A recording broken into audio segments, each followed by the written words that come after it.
Hey everyone, Felipe here. Welcome to another Tower Series card review video. In this video, I'll be taking a look at the new rare card of the Era of Novelty seal, Justice Garrison Run. This is a Dark Human card with the following leader skill. When the team only has humans, team attack times 8, HP and recovery times 2, and if no Dark Runes are dissolved in the first batch, your team attack increases by a further times 3, and if no Light Runes are dissolved in the first batch, damage received minus 40%. Additionally, for his team skills, we have when Ron is both your leader and ally, you get 4 extra seconds of movement time. The more Dark Runes you dissolve, not first batch, just in total, the higher the team attack, to times 2 for one group and times 6 to the max for 3 groups. Light and Dark Runes also possess the effect of each other, 100%, 150% effect of each other, and damage of the team will be dealt regardless of Quintet Elemental Shield and Equal Combo Shield.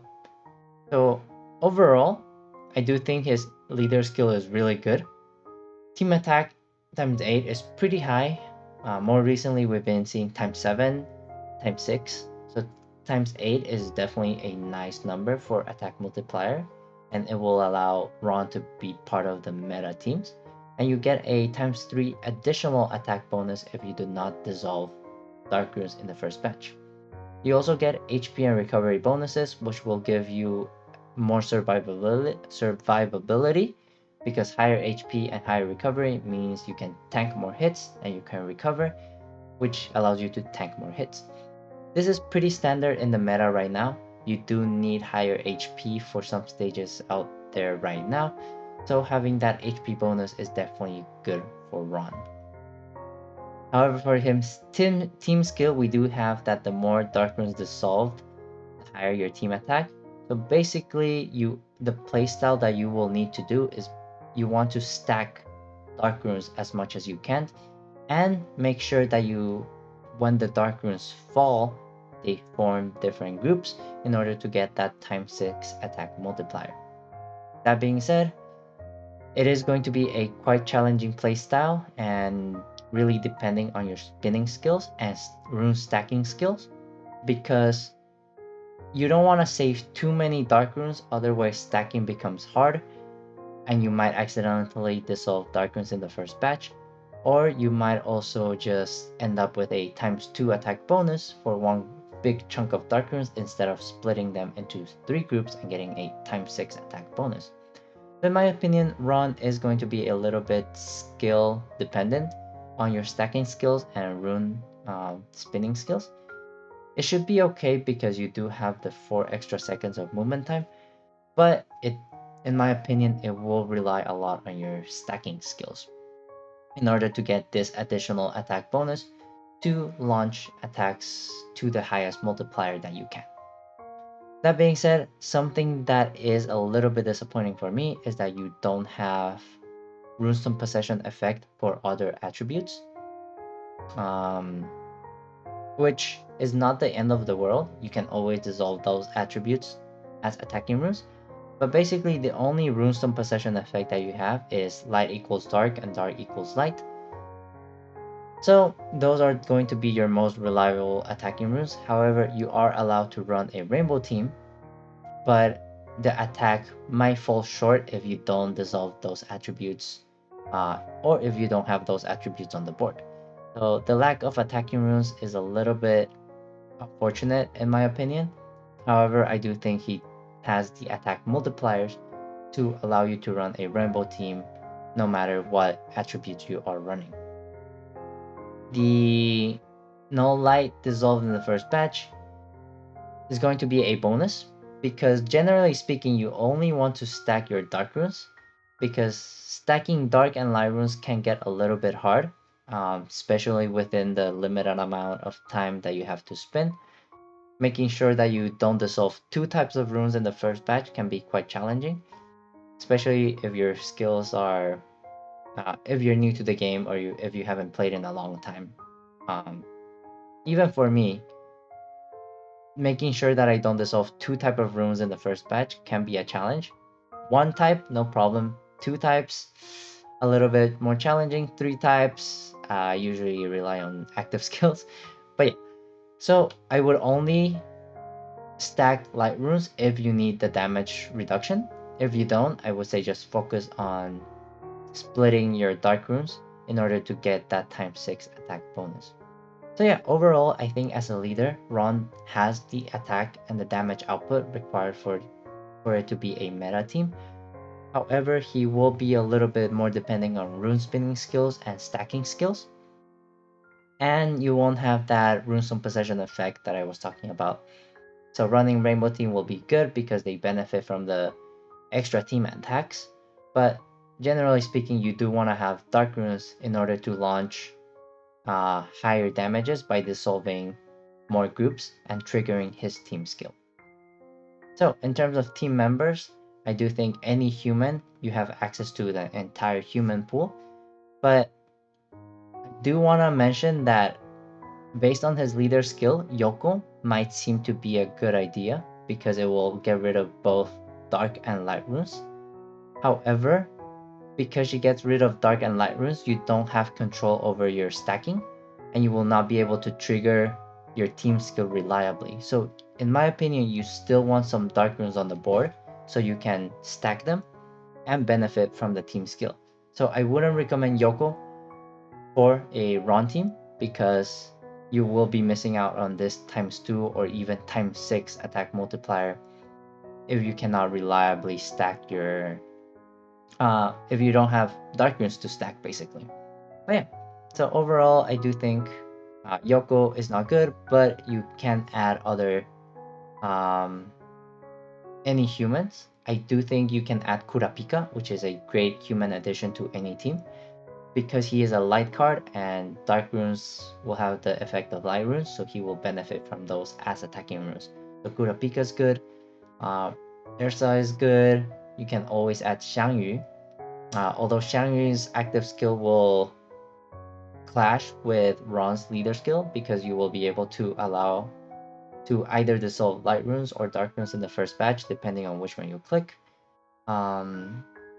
So Xiangyu can be good. You can also add other, you can add the witches to boost your attack. You can also add different utilities to break shields, etc, etc. So Ron will have access to the entire human pool, which is going to be really beneficial because a lot of cards are humans. Especially collaboration cards are humans, so if you have access to collaboration cards, those can generally be good team members for him. Bam! Something quick, also equal combo shield is the orb shield that spins around the enemy that tells you how many combos you need to spin. And please do not confuse it with fixed combo shield because those two are going to be different shields. And if you activate the wrong active skill, you might die. But overall, I do think Ron is a good leader. But again, it does depend on your runes stacking skills mostly.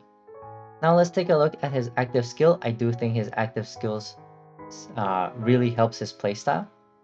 So it is a CD4 active skill, which is really fast and really good.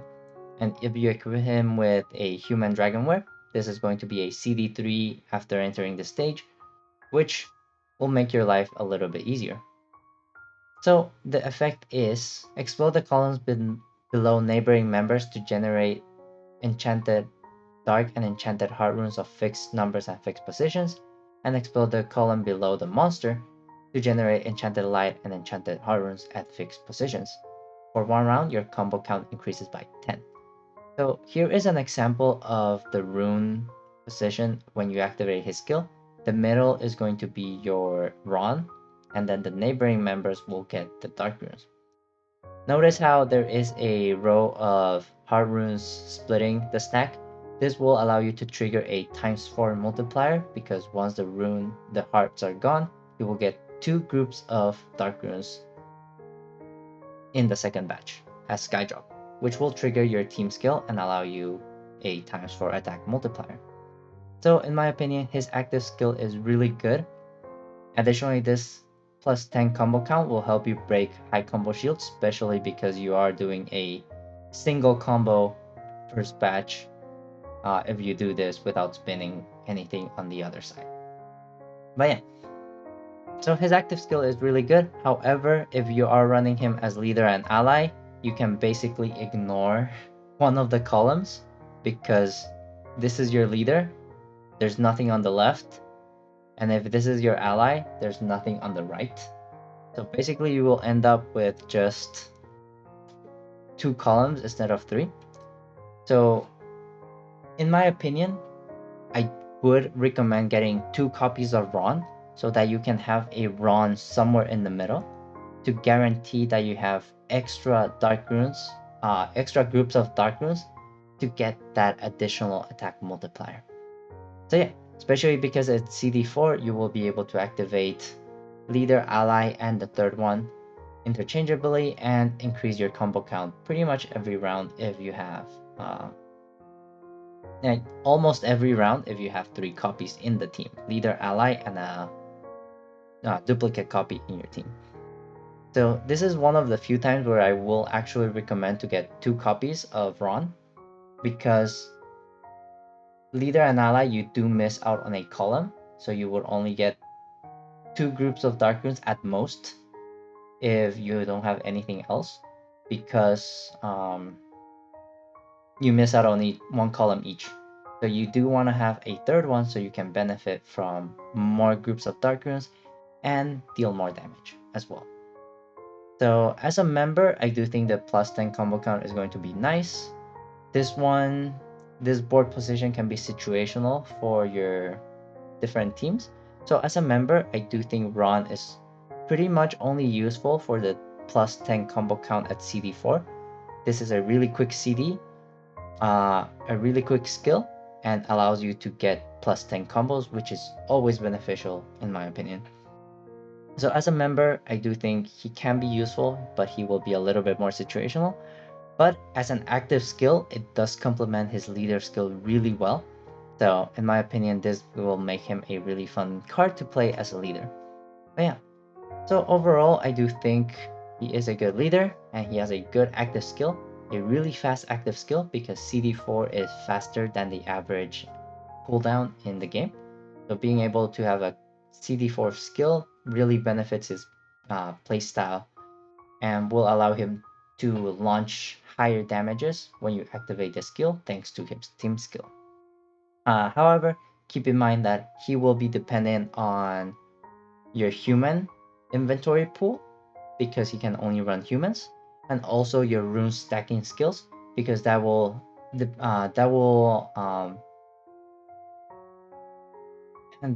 be what determines your damage based on the team skill. And if you're able to consistently benefit from the ×6 attack bonus, you will be able to launch really high numbers and beat a lot of enemies with that. Okay, that's all I had to say about this card. Please let me know in the comments if I missed anything or if I said anything wrong. And as always, stay tuned on my YouTube channel for more Tower of Favors content. For now, stay safe, stay healthy, and I will see you next time. Bye everyone!